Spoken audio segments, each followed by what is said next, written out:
Bapak Ibu Saudara, hari ini kita mau belajar satu kebenaran firman Tuhan yang kelihatannya seperti biasa saja, namun hal ini seringkali menimbulkan banyak hal di dalam kehidupan kita, Bapak Ibu Saudara. Nasihat yang dilandasi kasih Kristus. Nah, Bapak Ibu Saudara, siapa di antara kita yang suka dinasihati? Semua suka dinasihati, amin.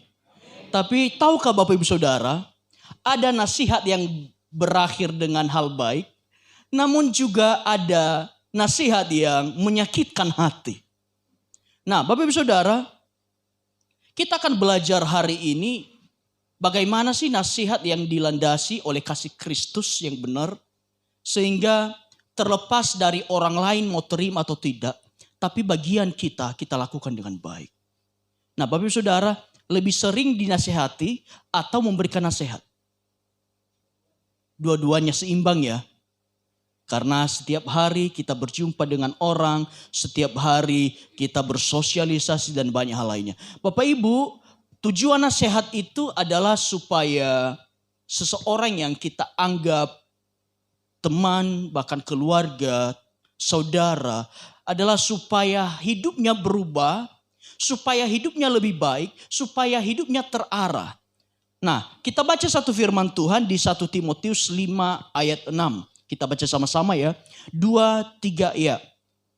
Tujuan nasihat itu ialah kasih yang timbul dari hati yang suci, dari hati nurani yang murni, dari iman yang tulus ikhlas.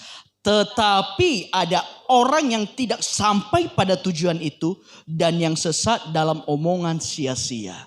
Nah, dari ayat ini Bapak Ibu Saudara, kita bisa punya gambaran bahwa kita menasehati seseorang dasarnya apa? Karena kita mengasihi dia. Kalau saya menasehati Bapak Ibu sebagai jemaat, itu karena saya peduli, karena saya mengasihi. Kalau Bapak Ibu menasehati samping kiri kanan, itu karena Bapak Ibu Saudara mengasihi yang di samping kiri kanan. Tidak mungkin kita menasehati orang yang gak kita kenal. Tiba-tiba lagi di jalan, kemudian kita datang nasihati dia. Dia bilang, lu siapa? Kenal juga kagak. Tetapi kebanyakan orang yang kita nasihati adalah orang yang sudah kita kenal. Bapak Ibu Saudara, nasihat itu tujuannya cuma satu, kasih. Saya menasihati Bapak Ibu karena saya mengasihi Bapak Ibu Saudara semua. Dan Bapak Ibu Saudara semua mungkin menasihati saya karena Bapak Ibu Saudara mengasihi saya.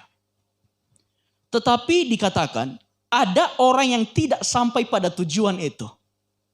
Ada orang yang menasihati tapi tidak sampai pada tujuan kasih. Oleh karena apa? Sesat dalam omongan yang sia-sia.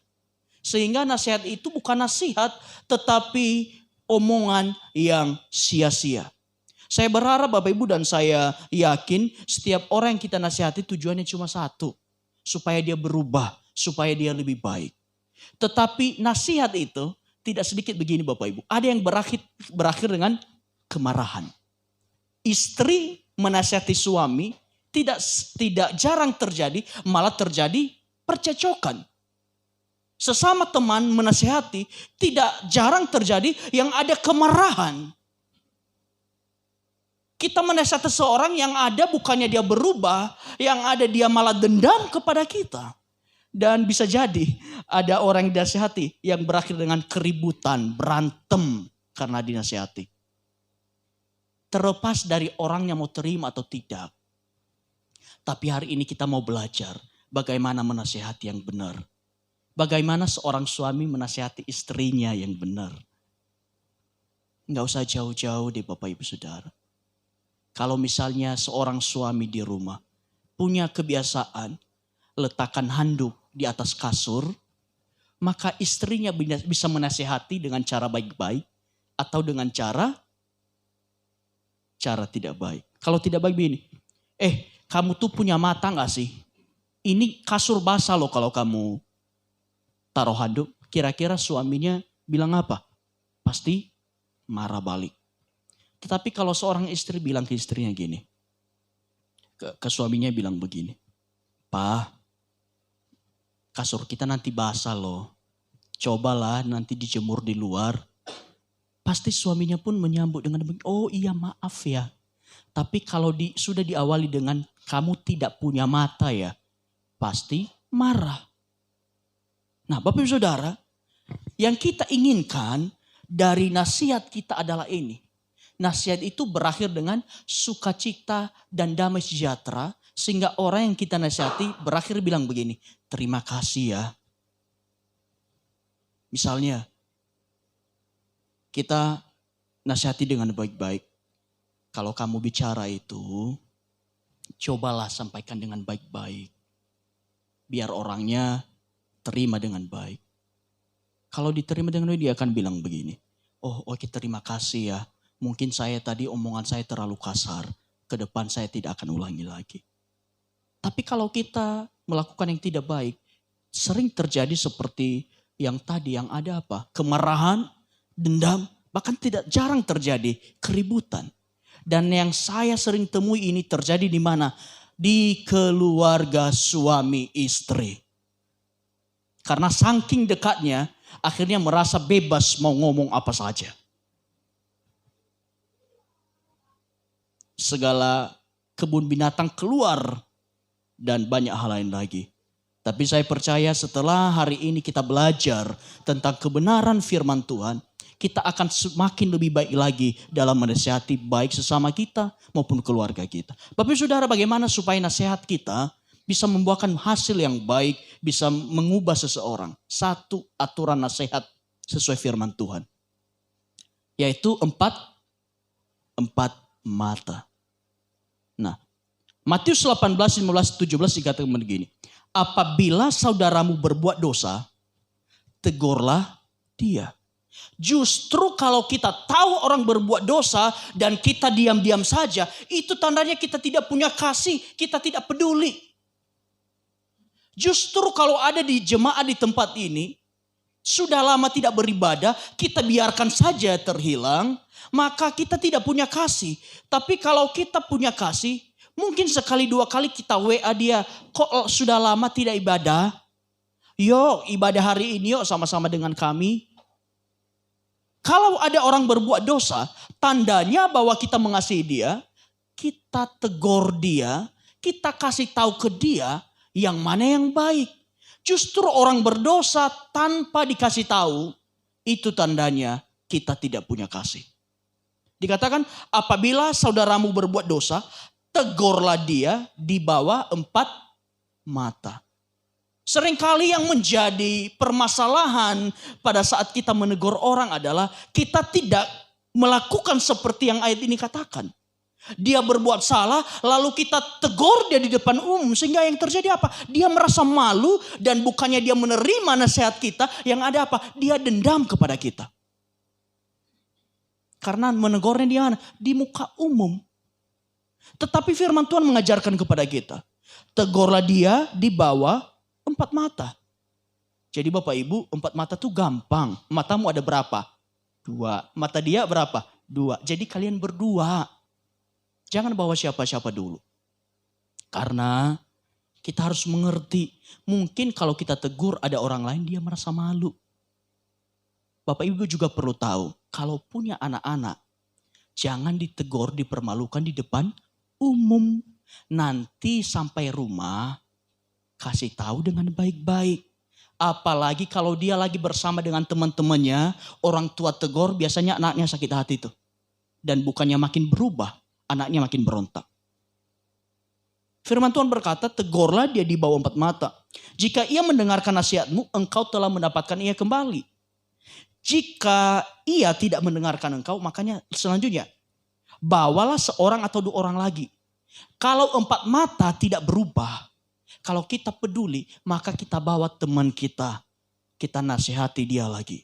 Ini kata firman Tuhan. Kalau 2 orang kita dengan dia gak mempan, bawa lagi 2 orang. Nasihati dia. Mungkin dia lebih dengar. Mungkin cari orang yang kira-kira menurut kita akan dia dengar kalau dinasihati.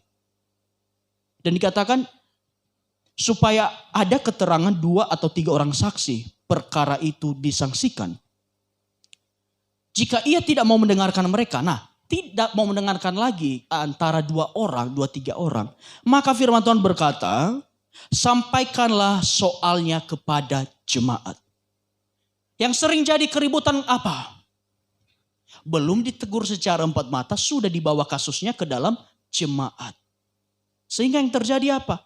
Sakit hati, kepahitan, dan tidak mau diajak untuk hal yang baik lagi.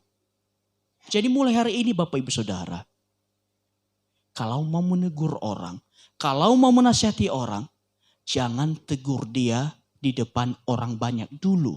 Kecuali 4 mata sudah tidak berhasil, bawa 2-3 orang tidak berhasil, baru sampaikan kepada jemaat.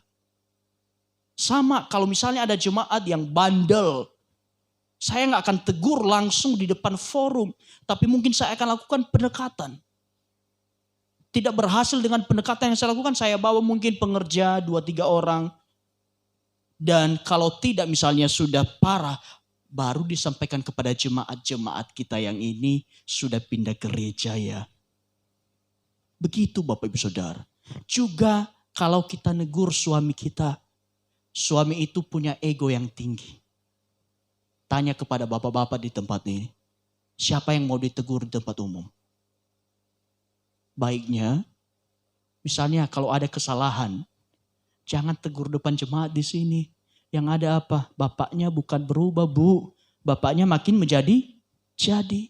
Tapi tunggu pulang ke rumah baru ngomong. Bikinkan kopi dulu. Sayang, tadi di gereja sikapmu itu tidak bagus loh. Kalau udah dikasih kopi itu biasanya lebih tenang Bapak Ibu. Kalau dibikinkan teh. Tapi kalau baru pulang misalnya baru sampai rumah langsung serang. Biasanya suaminya akan nyerang balik. Bapak Ibu Saudara, intinya adalah nasihat yang bentuknya dari kasih Allah atau kepedulian kita seseorang kepada seseorang, kita akan mulai menegur dia 4 mata. Mulailah menasihati dari 4 mata, jangan banyak mata. Itu akan menimbulkan keributan. Iya kalau orangnya terima dinasihati. Iya kalau Bapak Ibu menasihati seseorang, orangnya bisa tahan diri. Nah, yang terjadi apa? Kalau kita nasihati orang di depan orang banyak dan dia tidak terima, yang terjadi apa? Keributan. Tetapi saya percaya mulai hari ini Bapak Ibu Saudara akan belajar siapapun yang kita nasihati. Mulailah dari 4 mata. Pak, bagaimana ya? Matanya cuma 1, satunya bermasalah. Enggak apa-apa, matanya kan tetap cuma 2. Jadi 2 orang aja enggak apa-apa. Selanjutnya Bapak Ibu Saudara, bagaimana supaya nasihat kita diterima orang adalah gunakanlah perkataan yang penuh kasih. Di Kolose 4 ayat 6 dikatakan begini, hendaklah kata-katamu senantiasa penuh kasih, jangan hambar, sehingga kamu tahu bagaimana harus memberi jawab kepada setiap orang. Bapak Ibu Saudara, perkataan sama, hasilnya bisa beda, tergantung pemilihan kata yang kita gunakan.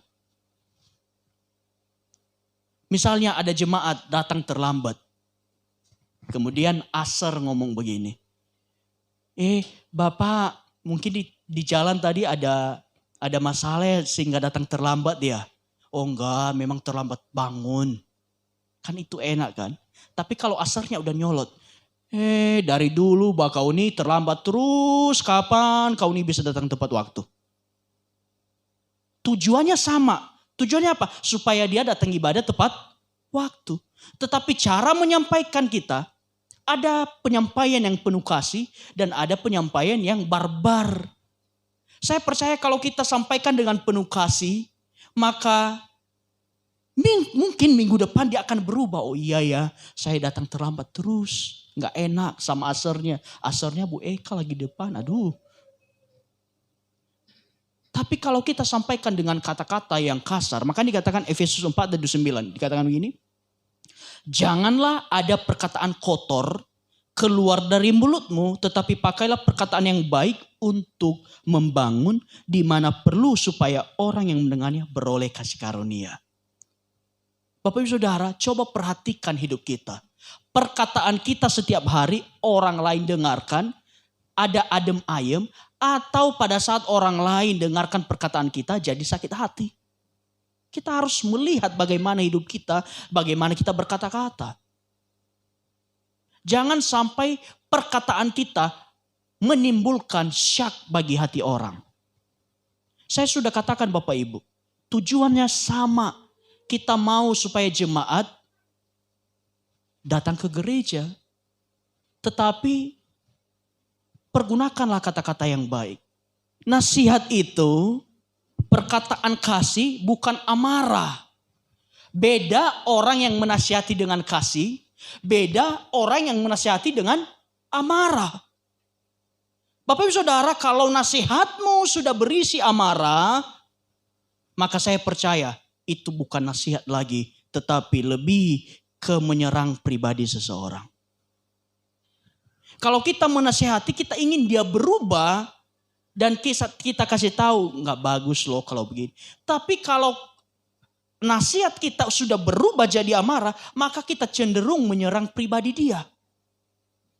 Bahkan akan keluar dari konteks yang kita bahas kalau sudah dikuasai oleh amarah.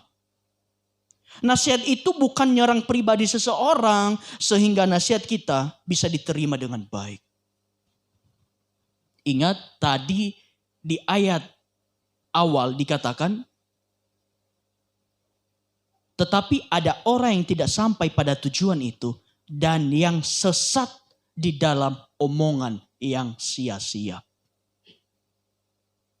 Kita mau nasihati dia supaya jangan telat ke gereja. Tapi kita sudah kemana-mana. Kita serang pribadi dia. Jadi Bapak Ibu Saudara, ingat kalau kita menasihati, haruslah perkataan yang penuh kasih, bukan perkataan kotor. Apalagi menghina, apalagi menjatuhkan dia. Karena tujuan nasihat kita itu apa? Membangun. Supaya setiap orang yang mendengarkan nasihat kita merasa terbangun. Bukan sebaliknya, nasihat kita hanya menimbulkan keributan bagi orang lain. Nah, yang ketiga Bapak Ibu Saudara, bagaimana supaya nasihat kita diterima? Yang ketiga adalah nasihat itu membangun bukan menjatuhkan. 1 Yohanes 4 ayat 11 dikatakan, saudara-saudaraku yang kekasih, jikalau Allah sedemikian mengasihi kita, maka haruslah kita juga saling mengasihi. Bapak Ibu Saudara, kalau kita menasihati tujuannya membangun bukan menjatuhkan. Kalau kita menasihati teman rekan kerja kita, ingat baik-baik. Kalau kita menasihati rekan kerja kita, nasihatilah dia pada saat kalian lagi berdua. Jangan menasihati dia lagi di depan atasan. Itu namanya kita menjatuhkan dia. Saya percaya Bapak Ibu Saudara, kebanyakan di tempat ini ada di dunia kerja. Kalau kita sedang menasihati rekan kerja kita, seperti tadi 4 mata, nasihati dia di depan, berdua, jangan nasihati dia di depan atasan. Istri kalau nasihati suami, nasihati dia pada saat lagi di kamar aja. Jangan nasihati dia dengan teman-temannya yang seprofesi. Sehingga apa? Suamimu nanti cenderung bisa direndahkan oleh teman-temannya. Nanti akan timbul satu cap. Susis suami takut istri. Nah, saya percaya Bapak Ibu Saudara, istri-istri di tempat ini gak ada yang mau suaminya dikasih label susis. Suami takut istri. Jadi Bapak Ibu Saudara, tujuan kita membangun bukan menjatuhkan. Amsal 11:12 dikatakan, siapa yang menghina sesamanya tidak berakal budi, tetapi orang pandai lebih baik berdiam diri. Menahan diri. Kita menasihati seseorang bukan mengambil keuntungan pribadi. Menasihati bukan merupakan waktu untuk balas dendam. Kita nantikan kapan dia buat salah ya.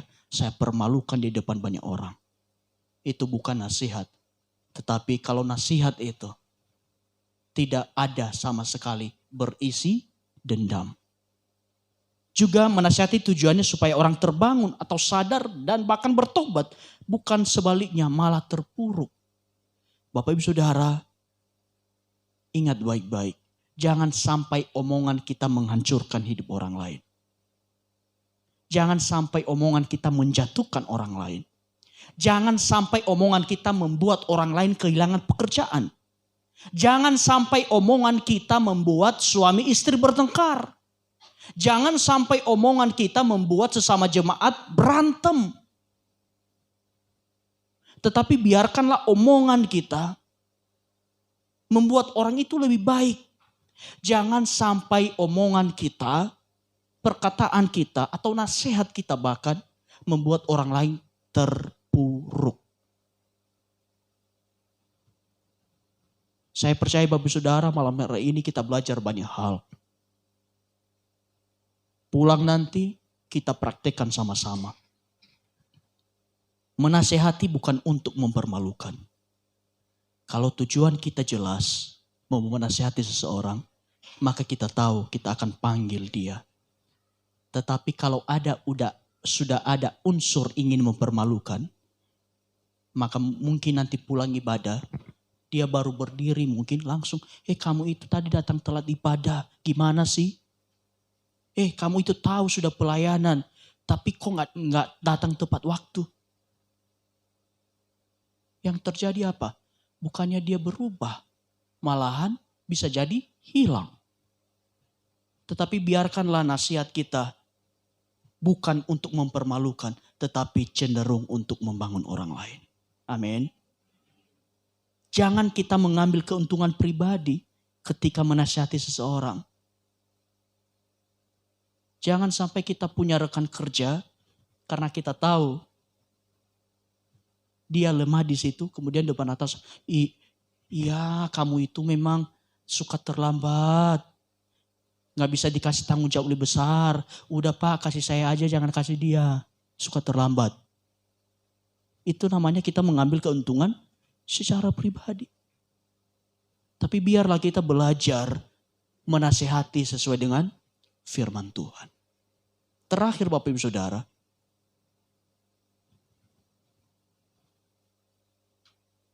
Nasihat itu bukan mencari-cari, sama-sama kita baca. Bukan mencari-cari kesalahan. Jangan mencari-cari kesalahan seseorang supaya kita bisa menyerang dia. Dikatakan, mengapakah engkau melihat selumbar di mata saudaramu, sedangkan balok di matamu sendiri tidak engkau ketahui? Bagaimanakah engkau dapat berkata kepada saudaramu, biar aku mengeluarkan selumbar itu dari matamu, padahal ada balok di dalam matamu? Hai orang munafik, keluarkan dahulu balok dari matamu, maka engkau akan melihat dengan jelas untuk mengeluarkan selumbar itu dari mata saudaramu. Kita tujuannya menasihati bukan untuk mencari-cari kesalahan dia. Tetapi Bapak Ibu Saudara, kebanyakan kalau orang sudah sakit hati kepada orang lain, biarpun gak salah, dianggap salah. Itu namanya cari-cari persoalan. Biarpun yang dia lakukan baik adanya, tetapi karena kita udah terlanjur sakit hati, maka kita berusaha mencari kesalahan dari apa yang dia perbuat. Makanya saya pribadi, kalau ada orang lain mencari-cari kesalahan saya, terserah dia, yang capek dia. Yang penting saya tidak melakukan. Jangan menjadi pribadi yang hanya menggunakan kacamata negatif. Sehingga yang kita lihat terus negatif dari orang itu semua yang dia perbuat. Tetapi coba kita menggunakan kacamata Kristus yang penuh kasih. Bapak Saudara, ketika Yesus bertemu dengan seorang pelacur yang dibawa keluar oleh orang Yahudi, maka apa kata orang Yahudi? Sesuai hukum, orang ini harus dirajam sampai mati. Itu adalah hukumnya manusia. Tetapi apa kata Tuhan? Siapa yang tidak berdosa, silakan melempar terlebih dahulu. Artinya apa? Semua kita ini tidak luput dari kesalahan dan dosa. Cuma mungkin dosa kita beda-beda jenisnya. Sehingga kita tidak punya hak untuk saling menghakimi. Kita tidak punya hak untuk saling menyalahkan. Karena mungkin kesalahan kita beda dengan salahnya dia. Apa yang Tuhan katakan kepada perempuan itu? Satu pesan singkat. Dia katakan ini, pergilah, bertobat, dan jangan berbuat dosa lagi. Perkataan yang sama kepada Bapak Ibu hari ini, kalau Bapak Ibu mungkin melakukan satu kesalahan, Tuhan sedang berkata kepada kita, pergilah dan jangan berbuat dosa lagi. Tuhan tidak mengatakan dasar kamu ini pendosa, kamu gak layak. Tidak, tapi Tuhan katakan, pergilah. Aku sendiri tidak akan menghukum engkau. Pergilah, jangan berbuat dosa lagi. Jadi kita sebagai orang Kristen, kalau kita mau menasihati, nasihatilah. Tapi tujuannya bukan untuk mencari-cari kesalahan orang lain. Dan kedua, kalau kita mau menasihati seseorang, harus disertai dengan perbuatan dan tindakan kita yang benar. Kacaunya Bapak Ibu Saudara, ada orang yang suka menasehati, tetapi hidupnya gak benar. Saya menasehati Bapak Ibu jangan merokok. Tetapi pulang dari ibadah ini saya merokok. Sehingga dia berkata, Pak Pendeta, dia bilang jangan merokok tapi dia merokok. Tentu nasihat saya tidak akan sampai kepada Bapak Ibu. Kalau misalnya saya bilang ke jemaat, mari kita bawa perpuluhan kepada Tuhan. Tetapi saya sebagai gembala saja tidak taat perpuluhan. Jemaat gimana mau ngasih perpuluhan? Gembalanya aja gak ngasih perpuluhan. Gak mungkin saya katakan kepada Bapak Ibu, hiduplah dengan damai sejahtera. Tapi saya selalu menjadi sumber keributan dimanapun saya berada. Jadi satu poin yang perlu kita perhatikan. Kalau kita menasihati, hendaklah diri kita benar juga supaya nasihat kita bisa sampai. Jangan sampai kita menasihati, tetapi diri kita malah lebih parah. Itu kata firman Tuhan. Kita melihat selumbar di mata saudara kita, tetapi balok di mata kita sendiri tidak kita lihat. Kita bisa melihat kesalahan orang lain yang cuma sedikit, sedangkan banyak kesalahan kita gak sadar. Mudahnya begini Bapak Ibu. Kalau orang itu tahu kalau dia tidak tahu, maka itu bisa berubah. Tetapi kalau orang itu tidak tahu kalau dia tidak tahu, maka itu yang susah. Kalau orang itu tahu kalau dia salah, ada kemungkinan dia bisa berubah. Tetapi kalau orang itu tidak tahu kalau dia salah, ya udah, dia akan tetap pada pengertiannya sendiri. Jadi Bapak Ibu Saudara, hendaklah juga kita pada saat menasihati, juga kita berkaca apakah diri saya lebih baik, sudah lebih baik sesuai dengan firman Tuhan. Sehingga saya percaya diri ketika saya menasihati. Saya menasihati Bapak Ibu jangan merokok. Saya harus mulai dari diri saya sendiri nggak merokok. Supaya apa yang saya sampaikan menjadi satu kebenaran. Bapak Ibu Saudara, ada dua tingkatan. Satu benar, kedua kebenaran. Benar itu adalah sesuatu yang benar. Contohnya jangan merokok itu benar. Tapi kalau saya katakan jangan merokok, saya merokok, itu baru mencapai fase benar aja. Karena itu yang benar. Tetapi kalau saat saya berkata kepada ibu jangan merokok dan saya tidak merokok, baru itu jadi satu kebenaran. Jadi kita jangan berpuas diri apa yang kita katakan benar. Karena terlalu banyak yang kita katakan itu benar. Tapi biarkanlah sesuatu yang benar itu menjadi kebenaran. Karena apa yang kita sampaikan menjadi darah dan daging dalam kehidupan kita. Amin. Bapak Ibu Saudara, saya percaya kita belajar 4 hal ini. Kita belajar untuk bagaimana sih kita menasihati sesama jemaat, menasihati istri suami kita, bahkan menasihati anak-anak kita, menasihati rekan kerja kita. Karena Bapak Ibu Saudara, nasihat yang dilandasi oleh kasih Kristus akan selalu mendatangkan damai sejahtera bagi semua orang. Tentu saya rindu Bapak Ibu Saudara pada saat kita menasihati satu sama lain, yang kita terima apa? Thank you. Amin. Yang kita terima kasih, puji Tuhan nasihatnya. Saya bisa berubah. Bukan sebaliknya. Orang yang kita nasihati justru sakit hati. Karena kita tidak menasihati sesuai dengan firman Tuhan. Amin.